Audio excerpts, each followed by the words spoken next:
Hi and welcome again to another serving of the Digest, where we like to mix things up a little bit between academics, social issues and creative arts. And today we've got not only one of the most easily recognisable voices in the UAE, but we've also got the man who goes with it. So welcome to the Digest, Ahmad Haffar. Welcome Ahmad to the Digest. It's a pleasure having you along. Thank you so much, Andy. It's very nice to be here. I'm pretty sure that everyone who's ever been to the UAE, certainly who's flown on Emirates airlines, has heard you. They might not necessarily realise that it's you, but they've certainly heard you. So you do a number of other things as well. So just in case I miss something out, could you explain to our audience what it is you do and who you've done it for? Well, to start it off with, Andy, I was not a big fan of telling people who I am since a very long time because I enjoyed the anonymity. It gave me a bit of peace of mind, especially because of a lot of movies of how it is, like how actors are dealt with and stuff like that. But then at some point I realized like the only way to grow is to sort of be proud of what you've done, to be proud of your work, to really put in that energy because you already put it before and people should know about it, A lot of my friends used to like tell other friends, oh, do you know who Ahmad is? You know what Ahmad does? And I got used to it over the years. And then around a month ago, I finally listened to a friend of mine who owns Dubai Lab. It's a news platform. It's a self-made news platform sort of thing. They have a few million followers across like 4 platforms. And they made a video, a bit of a clickbaity one, titled, "This is the most famous person in Dubai and you probably don't know who he is." And it was very true. People did not know how I looked like. But people have been imitating my voices for many, many years and my music as well. A lot of people associate it with waiting on the phone or being in a certain place and being bothered by that. So sort of putting the face to it. Now they know where to scream, basically. So yes, I've been working on things for a very long time. I'm a self-made musician. I'm a school dropout and a bunch of other stuff. And I can't wait to dig a little bit deep into that. But you definitely know me from pretty much around 11 to 12 brands I'm signed to since the past 5 years now. Back and forth, obviously. Some things I lost, some new things I won. The most prolific ones being I'm the newest member of the Dubai Metro family. And I'm handling the Arabic right now. And I came up with a more joyful and meaningful Al-Abwab Tughlaq, which sounds, if I'm honest, and apologies to Mr. Saad Dasdar, the previous voice, who's a very good dear friend of mine. He used to say Al-Abwab Tughlaq, which is a little bit too sad. So I just wanted to like give it some energy and give it some love. And we'll be talking a little bit about how I discovered all this stuff and the music and everywhere in between. So this is who I am. Okay, that's who you are. Yes, sir. You mentioned you dropped out of school. So if we can sort of back to you dropping out of school, what happened there? How come you dropped out? Well, around 8 is when I started falling in love with music because my brother, I'm the youngest of 3 other siblings, so we're 4. And the one who's right above me, my brother who's above me, then there's a sister and another brother. The one who's right above me was sort of like always with me, right? Because we're close by age. I'm 27 now and he's 34, so he's like the closest one to me. And according to my mom, after they got 3 kids, because you see the kids, they're like very logical. My brother's 40, my sister's 36, my brother's 34, makes sense. And then bam, 27, they were bored. And I made sure they never had a boring day in their lives. So I'm a crazy creative sort of person who does things the way they see it, and very self-opinionated when it comes to art, but in a good way. Like, it's my opinion. So it started off when I was around 8, when I started playing guitar because my bigger brother got one, and I was in love with it. It was pretty much all I do, according to my mom. They had to like sort of take it away from me. Now the issue was it was way bigger than me, so my dad felt a little bit bad and got me my own little guitar, in which my brother Wasim got a little bit jealous because he had to pay for his, but I sort of got mine, it is. So I had that guitar and I went absolute haywire on it. I was in love with sound, melodies, harmonies. I didn't even know what they were, but I could differentiate the different tones and different melodies. Before I got kicked out of school, I got kicked out of music school. So you got kicked out of school? Music school and school. So when I was around 9.5, my dad got me a keyboard, so I started playing on an old Casio CDK, one of those old ones. I started playing some keys and stuff with guitar, and he got me a Fender, an old, like a very Fender Squier. It's everybody's first guitar when I was around 10 years old, and he saw that I was really into it, and I'm taking it very seriously, and he's like, okay, well, that's pretty cool. And then he went ahead and he put me in a music school by the time I was around 11, and he's like, okay, you finish school and you go to music school.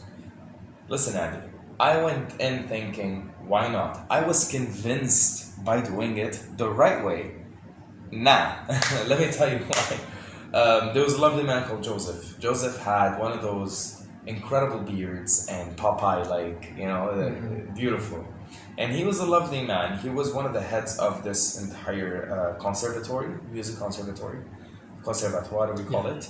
And he had me in for around 4 weeks, 5 weeks, learning guitar. So basic music theory, chords, sequences, progression. One thing led to another, and I came up with a melody. When, in a little bit, we'll get the... Can I have one of the guitars? So I'm sitting with this guy. It is a bit out of tune, but it's fine. And then, that's the whole point of the exercise, actually. I was working with him on multiple different types of like scales and whatever, and I came up with a melody. Now this melody is a very basic melody, but for some reason it struck something in my heart. And I played it to him, extremely proud of myself. I was an 11-year-old kid, right? What do you expect? 11 and a half, something like that. And he's like, it's beautiful, but it's wrong. That's when we stopped having a very lovey-dovey relationship, right there and then, because I couldn't understand what wrong meant. So I go like, yeah, that's the one. So far, so good. Yeah.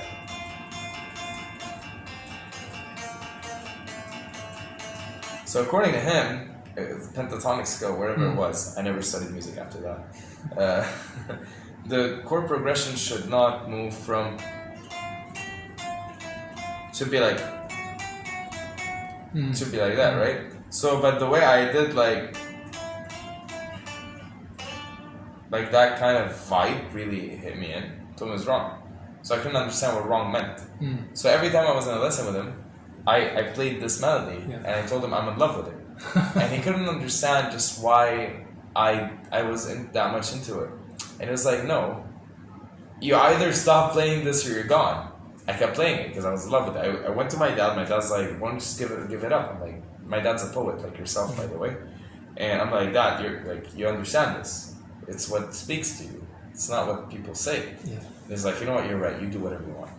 So I did that, and I got kicked out. So that's the first bit of how I got it. And it took a bit of a hit. You know what I mean? So being told that that's wrong or you're not good enough or something like that was one of the main reasons as to why I pushed myself from that. So around 14, I discovered the value of money, and I started thinking I need to make some of it. My dad, bless his heart, love him from the bottom of my heart, was, you know, he was handling 4 kids. I mean, a man can handle so much, right? Yeah. So at some point he sort of went and is like, okay, cool. We're all in private schools, we're all being very well taken care of, but I was really in love with music, and I started like, you know, like, why don't I teach some people? And then I came up with the idea of teaching them emotions, because I don't know theory. I can't just tell them this is what's right, this is what's wrong. Like, you gotta feel it. So my crazy idea, I put it out there and the universe listened, and I got 2 students overnight. Just like that, I was making $20 a week per student. That's pretty good money when you're like 14. Yeah. And my allowance per week was around $10, $11 for the whole week. Yeah, 7 days a week. So here I am making almost 4 times more than what I should be making by the age of 14. They were sold. So I guess a good salesman as well, mixed in there. From Tripoli, Lebanon. That's pretty much what we do. We sell. And that's how I sell to you guys every day.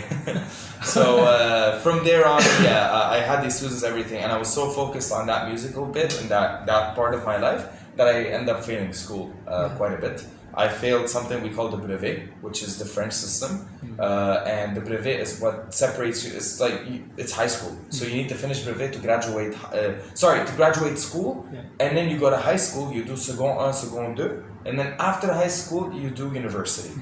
So I didn't even finish school, let alone high school or university.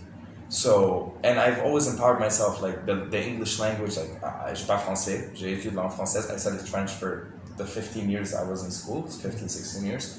And so I failed the school the first time. My mom and my dad were like, okay, it's fine. I failed it the second year. My dad's like, listen, I pay way too much for this. Do you want to do this or not? I'm like, no. My mom was like, I'm going to kill you. My dad's like, it's fine. What do you want to do? I'm like, Dad, I'm making money, teaching people, whatever. And overnight, one of my students, Anthony, tells me that there's this audition for a famous Lebanese musician who wants a guitarist from Tripoli because they're making a campaign about Tripolian kids volunteering and stuff like that. And he wanted me to go with him to sort of like root him because he was terrified of performing and wanted his teacher with him. I wanted my $20. That's really my only motivation in that time. I'm like, I'll go, of course, as long as you pay me. And I'm like, okay, and his mom used to pay me on time. He was like my best student, right? And I went there and I'm sitting with him, whatever, and I'm just like, yeah, you're gonna do great, buddy. And I'm sitting there with my acoustic guitar and I'm just playing some music for me. Now, what also needs to be stated is that I've never played anybody else's music in my life. So a lot of you guys who are musicians probably played, I don't know, Red Hot Chili Peppers, you played a lot of bands. I don't know any of them. I know one song by Ingrid Malmsteen. That was just to impress a girl I liked. Just so I can tell her I can shred. That was it. So I'm standing there with the guy, and a lovely woman comes in, and she was like a little bit angry, like, oh, you can't sit here and play. You need to stand with the kids. And I'm like, oh, I'm not here to audition. I'm his teacher. And then she saw like a bunch of kids all this size, and one guy who was like way taller. So it was like this. Like there was a clear dude in the middle. She's like, you, who's a tiny dude, teach him. I'm like, yeah. She's like, what are you doing? I'm like, I'm a guitarist. She's like, oh, play me something. I'm like, okay, what would you like? She started saying famous songs, like Lebanese songs, like Nancy Ashram, whatever. I'm like, oh, I don't know any. She's like, what do you do? What do you know? I'm like, nothing. I just play my own music. And at that point, she was shocked. She's like, okay, so how can you tell me what you can do? I'm like, give me an emotion. Would you like to be happy? Would you like to be sad? Would you like to dance? And she started telling me something. And I switched from like 4 different emotions in like 10 seconds. This woman was like, okay, who's this kid? So she's like, wait here. And I wait, and she comes back with a bunch of guys. They're all treating me like, okay, what's your name? Like, my name's Ahmad. Like, all right, show us what you showed her. I did the same thing. And then there was a big guy. He had the white shirt. It was like a big guy. He looked at me and was like, what's your name? I'm like, Ahmad. It's like, cool. I like you, Ahmad. I'm like, thank you, sir. I like you too. What's your name? And everybody started laughing. I'm like, why is everybody? He's like, I'm Al Hamzan. I'm like, who's that? He turned out to be the artist who's hiring the kid. Sorry, man. Love you, bro. I didn't know you at the time. I was a kid. And and then he's like, started laughing, and he's like, I want this kid. So from this one small gig that made me only $200, I ended up making a career because a lovely man called Jean-Marie Rieshi ended up picking me from the crowd, and he gave me work. I've done music for Nancy Ashram, Melissa, So by the time I was 16, I went to my dad, put double his salary on the table, and I'm like, do I need school? My dad's like, no, you don't. And my mom went haywire. But yeah. That's pretty impressive. Thank you, sir. And how old were you then? 16. 16. 16 and a half, wow. To be specific. That's almost kind of, Jimmy Page was doing that kind of stuff as well, you know? I got lucky, yeah. Guitarist. But wow, what a stroke of fortune. Thank you. That's amazing. Moving on from there, so yeah, you had a successful career in music. Yes. But you're better known over here for your spoken word rather than your music. So I guess the question on everyone's lips is, what makes your voice so different than everyone else's? Okay. Let me take you back for a minute here. Okay. See, I've always innovated things from a young age. And I'll argue that my music is more famous than my voice, I'll tell you why. But basically around 18, I went through a very horrible car accident. I was the only survivor of. My best friend Ahmad passed away, so did Muhammad, the passenger. This was in 2012, August 2, 2012. Very sad times, got through it. Love you guys, if you can watch this up in wherever the hell you are. And when you can't walk, literally stand up, and have been bedridden for 3.5 months and spent a month and 2 days in a coma, something changes. It tells you, you gotta do what you gotta do. So my mentality was entirely focused on my career and where I needed to be, rather than the options that I was given. So when I came to Dubai, when I was just a 19-year-old, so I had the accident around 17 and a half. So yeah, around a year and a half after, around 19, I came to Dubai, literally on crutches almost. I was like walking with one leg in front of the other. I've been through more pain than a human being should endure, ever. And I mean that, guys. Please drive safe. And don't be my stupid friend, who was a very smart guy called Ahmad, but unfortunately he made a mistake. We all make mistakes, just don't make a mistake like that. He wasn't on any intoxication, he just made a mistake. So, from there on, I started really focusing on growth, immediate growth. And because I had a small taste of money, that was all that was on my mind, because I wanted financial freedom, because I come from a humble family. And I couldn't live salary by salary, and I hadn't had a job at that time. So when I came to Dubai, I was hired. I had 2 days before I leave the country. I went and I had 4 interviews with Virgin Megastore to become a music salesman in one of their aisles. And in 3 of them, in 3 of the interviews, I was told I was overqualified. Literally, I'm dead serious. I was told I was overqualified, that I would destabilize the team in terms of sales and probably oversell. And that's not cool. And they cannot put me in a higher position because I have 0 experience. So my brother, who knew his friend who was hooking me up, basically, he went to him and was like, and then his friend is like, there's nothing I can do about it. This is actual top management. They just decided your brother is, he's overqualified for the position. Now, the other position, which was at that time, all of the Emirates. How ironic, I now voiced the place I wasn't even picked to be in.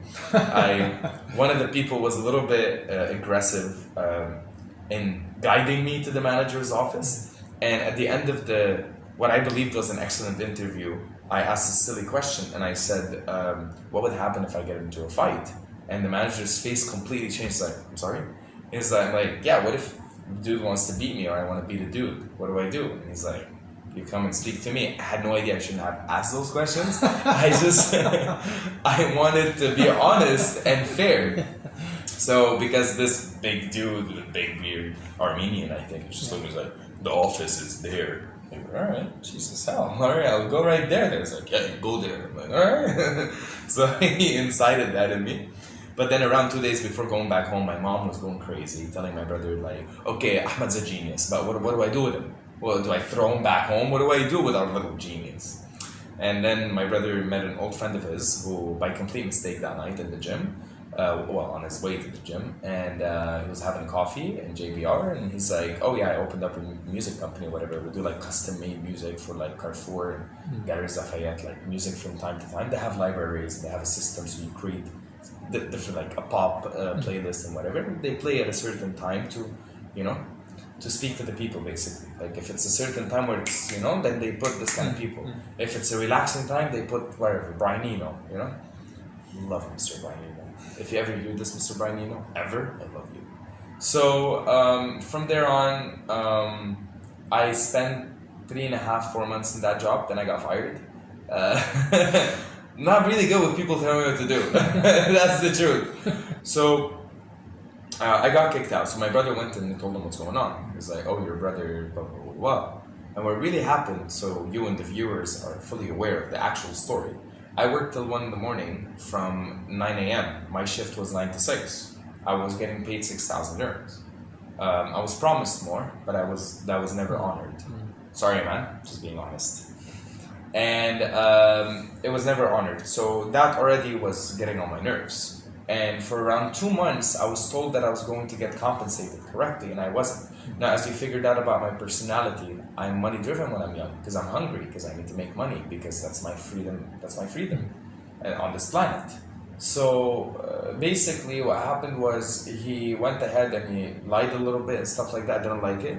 And I worked till 1 in the morning from 9 a.m. So I asked if I can come in a bit later the next day. I came in only 2 hours late. And I was dragged on the floor in terms of the way I was spoken to. So I lost it. And super bad words started flying out of my mouth. And obviously it had to be, it's like, you're gone. And I'm like, okay, good. In 3 months, I made triple my salary per month as a freelancer. I mean it. So essentially you did what the company were doing, but on a freelance basis? No, I did jingles. So before the voices, I was contracted. My first ever job, I was contracted by Dubai Theme Parks. I was very lucky to meet the right person at the right time. Excellent fortune at the time. Thank you, Nicholas, who gave me a job that was around 37,000 dirhams worth. I was willing to do it for that amount, but like it was worth way more. But I'm a freelancer. I'm just starting out. I'm meeting the right people. And while I had that job for a few months, I was going out left and right. I was on LinkedIn. I was doing a lot of stuff. And because you want to focus on the educational part of this podcast, I'd like to tell the viewers that the reason why and how I got to meet these people is by going to LinkedIn and figuring out where they had dinner and where they partied. And I just went there and asked for a cigarette and then told them, oh, I do not smoke this brand, but I know who you are. And then I'd say their name. They'd be very shocked how I know them. And then I'd a small little white lie and say, oh, but you know me, we've met before. They've never met me before. But that was my in, and that's what made me who I am today. Social skills. So I got to my theme parks and I did what they call the sonic branding, the audio jingle, which is the 3-second melody that embodies the entire identity of a brand. And I got into that because of McDonald's. Do, do, do, do, do, I'm loving it. There's no mention of McDonald's, but there's a certain atmosphere and type in it. Fell in love with the concept. And luckily in their tenure, they needed that. What I wanted to do was jingles for like TV commercials, anything that would pay me to create melodies. Because that's what I'm good at, right? So I did that and I realized that I am excellent in sonic branding. Utterly excellent. After that, I did all of those, like all of the like motion gate, all of those voices. 3, 2. It's all me. Yeah, I did it like for dirt cheap on a Zoom recorder that my friend Tariq, thanks Tariq, let me borrow.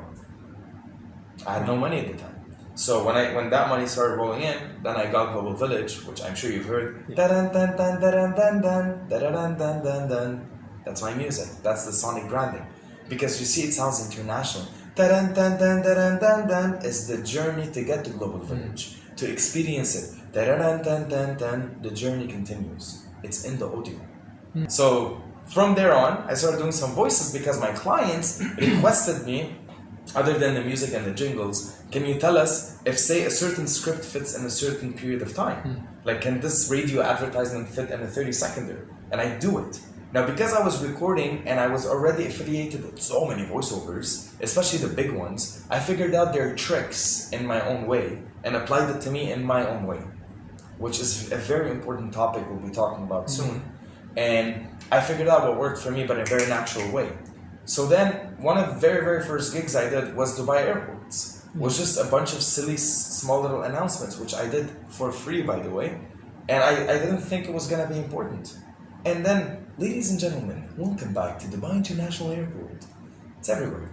It was literally everywhere. Later on, we changed it with my lower tone once I discovered that. So now you hear today is, ladies and gentlemen, welcome back to Dubai International Airport. And the smoothness and the silk in it, right? Yeah. So the modulation is what came there. So that's when the voices started. And people started picking me while I'm just doing a demo. Yeah.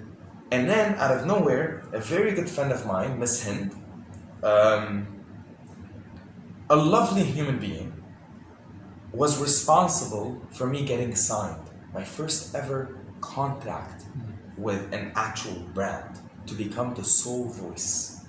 That changed my mentality completely. So who was that for? مولد Emirates. Alright, okay. السيدات والسادة مرحبا بكم في مولد الإمارات. Ladies and gentlemen, we welcome you to the Mall of the Emirates. It's only approximately 220 scripts have been recorded for them. Wow. from radio announcements, you name it. And I gave them an excellent price, which is where the business bit comes in. Yeah. So from there on, I ended up creating and innovating multiple things. So you are as famous for your jingles and music then as you are now for your voice. How do people react when they because obviously you don't go around singing the jingles, but when you Yes. speak, how do people, when they recognise your voice, how do they react to that? That medium was brand new to me. Right. That was a brand new medium that I was now entering and, to be honest, enjoyed.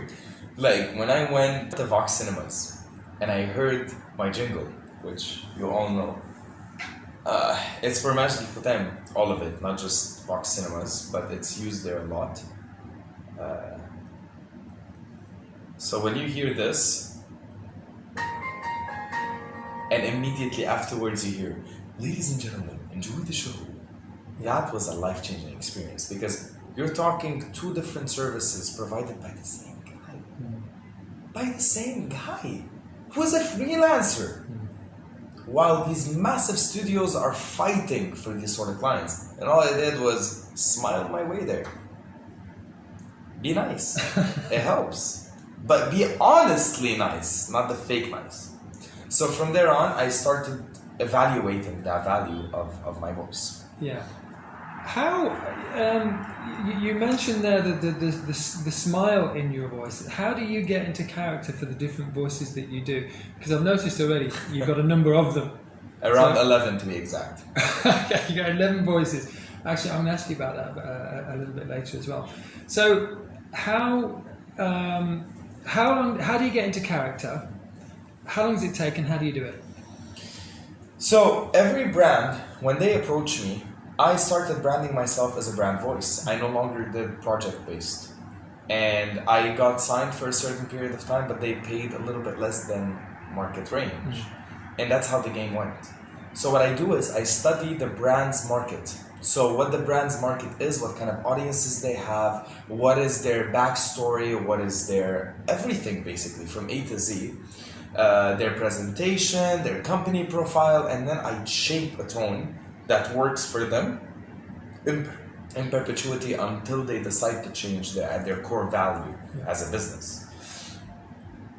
I went there and I started doing that. And the reason why that was successful is because I was already doing that for the jingles, for the sonic branding. That's precisely what I do. I study a company where I come up with a jingle that represents the entire brand for many years to come. And the sonic branding, you change it once every 10 years or innovate on it like I did with 2. Sometimes you don't change the melody at all. So this is what works for them. So I did the same thing with the voices. I started innovating different voices that might work for them. Take for example McDonald's. McDonald's is a massive brand. It's an international brand. Now when they advertise in the Middle East, and a lot of the ads we do for them are in the Middle East, they're not just in Dubai. You want a certain type of Arabic and a certain type of English, right? Because the English needs to be American, right? But the Arabic needs to be بحب الكل. See? Because you gotta love everybody. So I created something that sort of worked on different tones for McDonald's, and by trial and error, we found a way to sort of talk to the audience directly, and depending on the campaign. So I slightly vary it per campaign. But I have the modulation to do that. The reason why, just like on guitar or on piano, I never learned anyone else's. So I'm my only reference. So I create and innovate, right? So the whole modulation of my voice was just a logical thing. I tell my brain to do it and it happens. There's really nothing there other than the experience I went through, which is why now I own a school that teaches it, not just voiceover. A bunch of stuff. We'll talk about it in a minute. So, you get into the brand. So Absolutely. you get into character by being the brand. By understanding the brand and what the brand requires, and how to make it most effective with the requirements of their campaigns and voiceover choices. McDonald's, we take the tone. Let's take their application, the McDonald's app. They always give out new deals and new whatever. And from time to time they tell you know what, it's way easier for you to use the app. No, obviously they make a good profit on that because it's direct to them and good for them. It's good business. Let them do it. If they're providing a good service, then might as well. But when you hear the tone for McDonald's, you'll see that the switch is almost immediate. Like, download the McDonald's app and enjoy reward points. This is the tone made just for McDonald's. It's exaggerated, it's amazing, and it's full of life. It's telling you to go and do it. McDonald's. But at the same time, when I change it a little bit to the new spicy chicken from McDonald's, a spice for every taste. Have you ever held a Big Mac and just looked at it, tasted it, and understood its core value? And then I changed it all the way to the McDonald's app. Very different. And then when I take it to Arabic, I'm talking to Arabs. Generally, all Arabs, Egyptians, Lebanese, and Marathi, Saudis. And I have this tone. This is the tone in Arabic. And it goes a little bit like this. معروضات ماكدونالد نقدم لكم كل الأساسيات التي تحتاجونها. You see how completely different it is? Yeah. So I noticed your facial expression there as well. Yes, they're extremely important. Yeah. It's part of how you get that there. Yeah. Like, when I'm like this, I'm the crazy happy guy giving you something. When I'm like this, I'm the wholesome man just telling you this is exactly what you need to do and how to do it. Siemens has partnered up with DUEE based on Dubai Expo 2020's vision to bring on board the line that we want to be ahead of us in the future and beyond. But guess what? I'm the voice of Dubai Expo 2020, which is a completely different voice. Dubai Expo 2020, over 100 countries coming together for a better future, for a better us and for a better you. Visit the pavilions now. Yeah. Okay. So the facial expressions come in with the character too. Yes, it's part of how you deliver the message depending on what's the wording in the scripts, and you need to sort of analyze the content that you're recording, which is extremely relevant to how you do it and how it's done. That's called the flow. I've created it and I call it the flow. Yes, sir. Okay. A little bit, because you talked about characters there. Yeah. What about different characters' voices? For example, someone like Hank Azaria, who does The Simpsons, or Seth MacFarlane, who does Family Guy. Yes. Do you work on different characters like that as well? It's impossible for me to imitate anyone. So if I'm given a brand new TV show by Netflix, and I'm told to innovate these voices for these characters and act them, hell yeah, I'm a voice actor. Okay. Yeah. But if you tell me to do, hey Peter, zero. No. I understand, because he's putting hey Peter, jeez man. I get it, but I would never go ahead and be like, I'm Donald Trump. Like these people who just are spot on. I don't mean imitate, I mean be characters. Yes, I can be a character. So you can be absolutely. Okay. I have not had the opportunity to yet. Yeah. I am working with Netflix. Thanks Netflix. On a bunch of projects right now, which I can't talk about. John Wick. So basically, sorry Tyler Bates. I love you, brother. He's an incredible composer who's been kind enough to let me in my first Hollywood gig. Hopefully. Very cool. Very soon. Yeah, fingers crossed. Oh yeah, things are going on. So basically, yes, I can do that, but there's a certain way on how to reach that level. There's a certain understanding, self-development and self-understanding that goes into creating that. Two more things, because what I want to do is move into your studio, but a little bit before that. Yeah. What's the most bizarre product you've voiced for? Oh man. Have you got to be careful with it? Calling the product bizarre. Yeah, you've limited my options right now. Okay. You don't have to answer if you don't want to. No, I will answer. Okay. Let me just think. There's a few. There's a British-based oud perfume company. Yeah. Weird guys. The way the script was written was extremely sexual. Like, too much. Okay. And they want me to say it in a sensual manner. Ooh, when you hear it, oh. Yeah. What? And it wasn't just like I was being paid peanuts for it, like just a few thousand dirhams, and it's all going to my company anyway. Like, I don't just take the voiceover money; that's for my company, which I own, so I take that later. But like, okay, fine. They're like, we'll sign you for 2 years, whatever. I'm like, this doesn't work. After I did the first job, I'm like, this ain't gonna work out. This is not gonna work out. Luckily, it wasn't aired in the UAE. Yeah. and I don't know where to find it. I actually never asked, so I hope you never Google do. it. Google it. I hope you never do. I'm not gonna say name the brand, but it is a bit of a weird one. So yeah, that's the answer to that one, sir. Okay. What's the most difficult part of your job? Nothing at the moment. Everything is smooth sailing. We're doing excellent. I'm opening up my second company. It's already functional, actually. Which leads us actually beautifully into you've just opened your own studios. Yes. So what did that entail? How's it going? And what's the idea behind it? Excellent. So to speak a little bit about my main company, which got me here, Mind Loop Studios. Mind Loop Studios is the current active company that I have that's big and has been running for 21 years now. Right. I bought it from its previous owner around 23. His name is Ahmad Haffar, a lovely man. He's the founder of the company. Obviously, I did not open it when I was poor. And he's been kind enough to hold my hand through the entire procedure of how to run a company and run a team and yada yada yada. And has allowed me to really spread my wings in every single way, as we were initially partners, and that was the best part of it. I never had a boss other than this one guy in my only job. I never had a boss ever since. Ahmed was a mentor. Never told me why are you late, never really cared about any of these things. The only thing he cared about was the well-being of the company, and I equally cared about that because it's my company now, I put money in it. So of course I'm gonna work 24/7 for it. So there was no clash there. While growing Mind Loop and sort of getting it back on its feet due to the insane new competition that entered the town, we had to innovate things. This is where the voices came in. This is where the Dubai Metro came in, which everybody knows. I changed my voice and I said, الأبواب تغلق المحطة القادمة هي هيدي النبرة تبعت دبي Metro. See, it's very wholesome because people are going through so much, man. They're going through so much. And I've had people message me after I told them it was me, after people found out. There was Saad Asdar, there's a lovely Egyptian fella named Shamsi, I believe as well. I think his voice is still on a few stations. I really don't know. I'm sorry, I don't actually go to the Metro, guys. I apologize. But yeah, so because of that, I started innovating these things and blah, blah, blah, which got me to the point where I realized, I can really help a lot of people here. I mean, really help a lot of people. So one thing led to another. A friend of mine, I love her, and you hate her.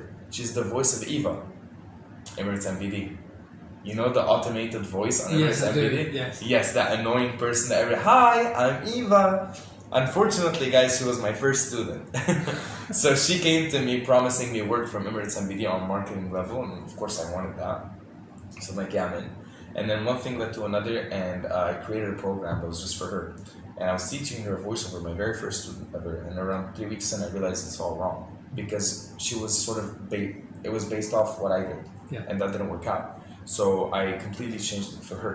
And then I innovated a brand new thing in the market. So the experience in it on how to enter the market, how to make money, who to talk to, not to talk to, all of the market that is focused on Dubai or UAE as a region that can be applied to Saudi and the likes. Which studios to talk to, which international networks to go to, how to innovate what you're capable of. And from there, I sat down with her and I told her, listen, her name is Tala, by the way. That's the annoying voice of Eva. I'm not going to tell you her last name or we're going to go kill her. So this is as far as I'm going to go. I went to her, I'm like, okay, let's do an assessment. She's like, what do you mean? I'm like, I'm going to ask you a few questions. She's like, what kind of questions? I'm like, I sort of looked your stream there. I'm like, when was the first time you had your first kiss? She's like, 15. I'm like, was it awkward? She was like, it was a bit weird. I'm like, does that mean you're not good with people? No, I'm good with people. It's just, it was I was young and I was just not like, when the teacher asked you to, I don't know, rehearse or, say something that you've been practicing on, and just recite it for the entire class, would you be able to do it? She was like, yes, I love doing that. Immediately I knew she was good in the spotlight. So around 15 of these extremely deep questions, I rewrote the entire program that fit her. Right. And I innovated what is now known as On the Field Creative Academy. Right. So it's bespoke training. Okay. Absolutely, it's one-on-one. And then after I finished with her, she told her friends, who told her friends, who told their friends, and I started getting different guys and girls. 47 people are full-time voiceovers in the market and understand. So we give 3 years of experience in 3 months. This is the promise. This is the actual promise. Not like, oh, we're going to take your money. No, this is the real promise. And we charge around 6 times more than the market. Because in the market, they put you in a class with a bunch of people that give you breathing techniques. I'm sorry, but it's a joke. Yeah. It's a joke. Like, not identify what kind of tones work for you or blah, blah, blah, blah, blah. This is all IP'd, by the way. You can't steal this idea. I can sue you like this, by the way. It's already done. And you literally can't do it. You can't steal this, sorry.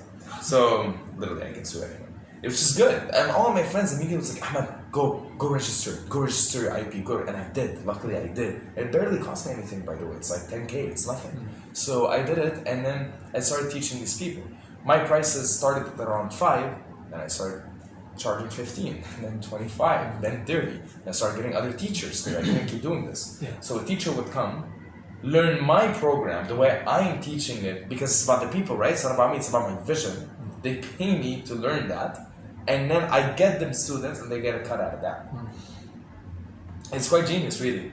And I realized the power of it, and then I'm like, why not apply this to audio? I mean, we're an audio production house, we have all the facilities.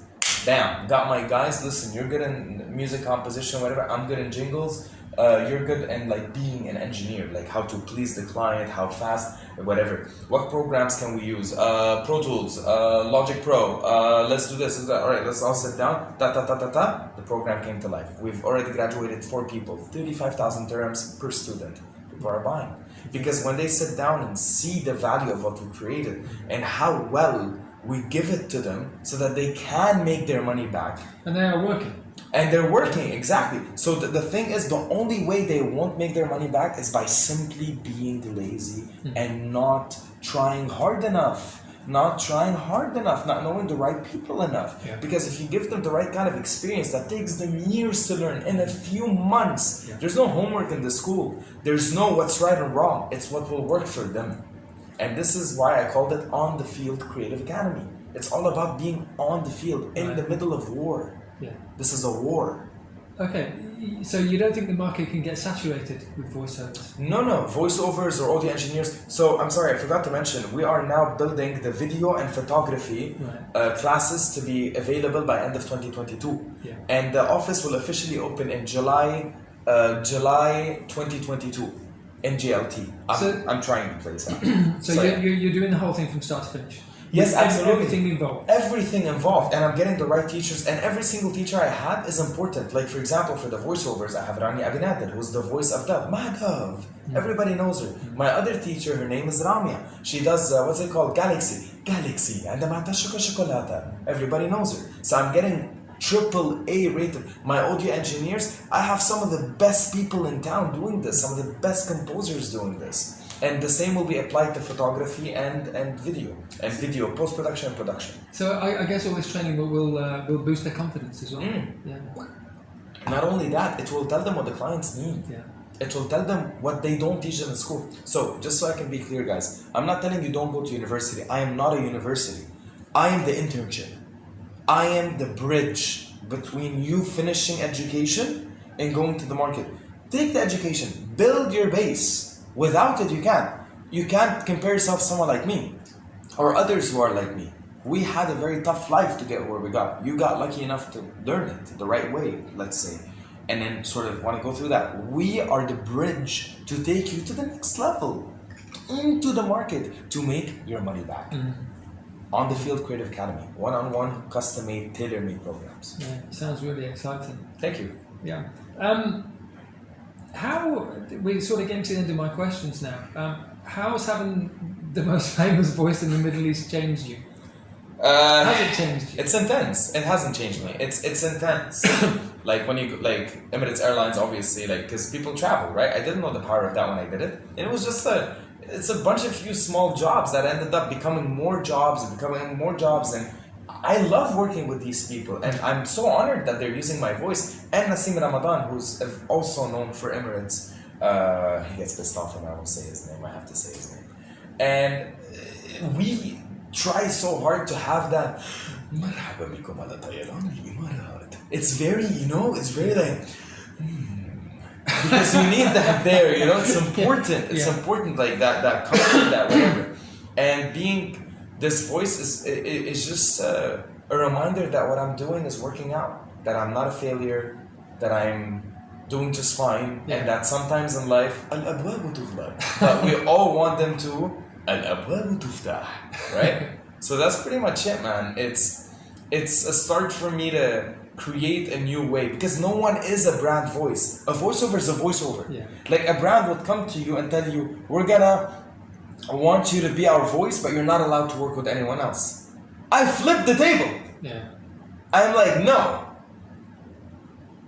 I'll give you, few things, but you're not allowed to use other than me for certain campaigns. Right. Draft a basic contract, go with it.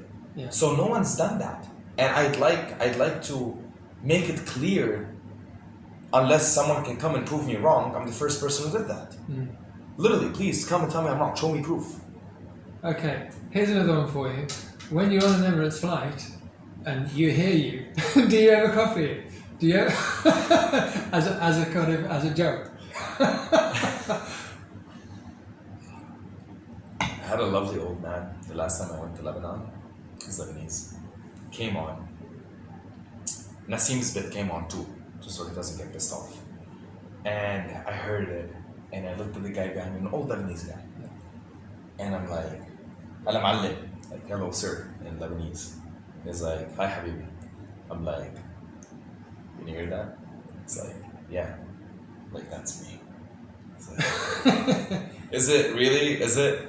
And then it's like, some of my PR, like, check this out. It's like, is that really you? I'm like, come. They did it for him. And he heard it in real time with my voice and it in the background.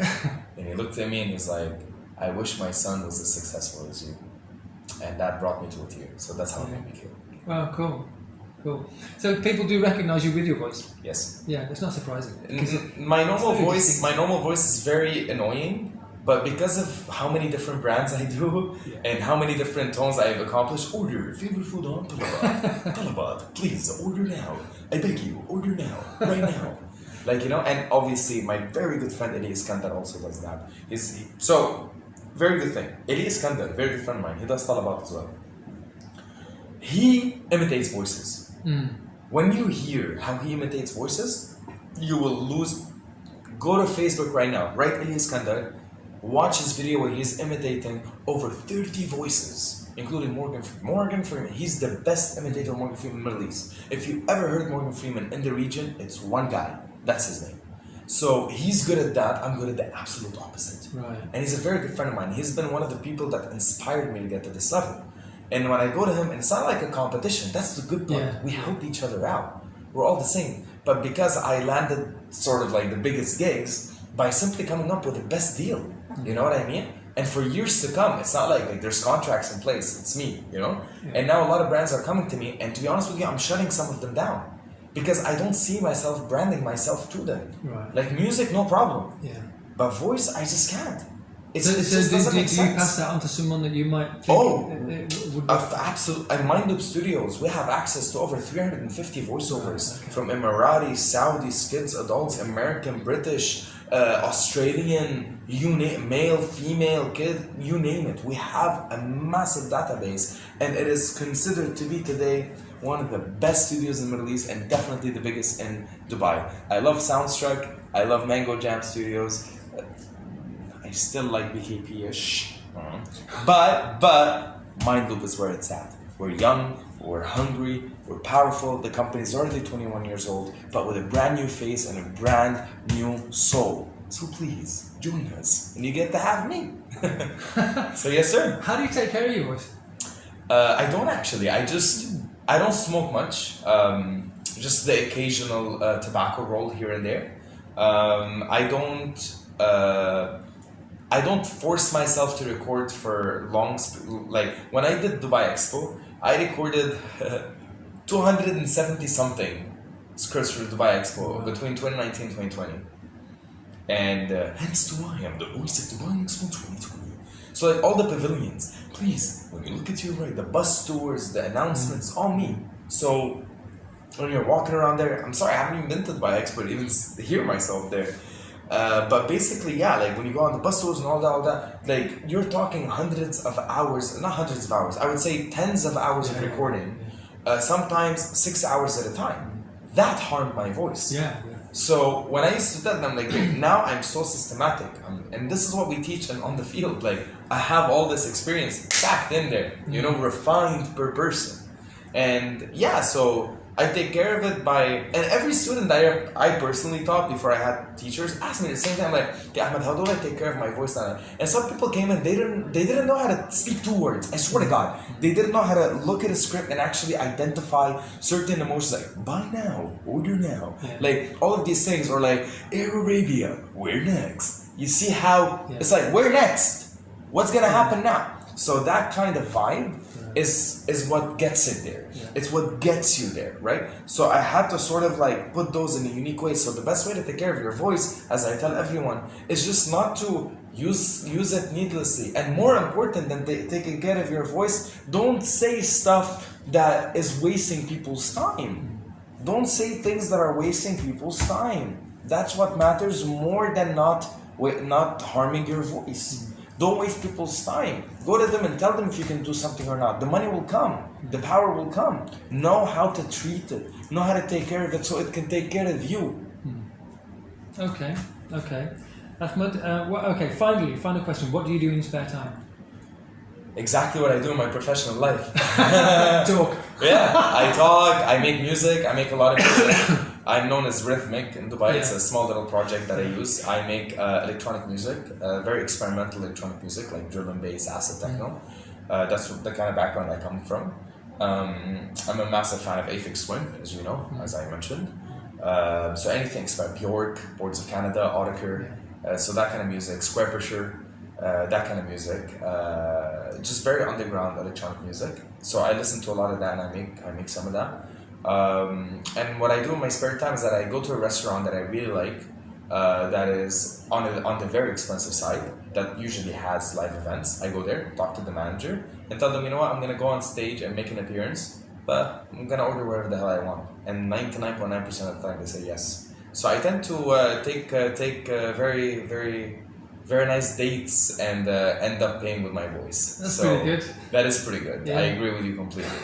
So that's somewhat I do in my personal time. And as you know, I'm a massive fan of supercars. So you can't buy a Ferrari, you can't buy a Lotus, you can't buy a Lamborghini. It's not that big of a deal. It's literally just a toy. Literally. Please get out of it. It's not what you think it is. I have them. They're meh. Most of the time. They're amazing on the track and we can go crazy. But on a day-to-day life, please grow up now. This is coming from the man who got a taxi to be here tonight. I don't even drive them. So yes, sir.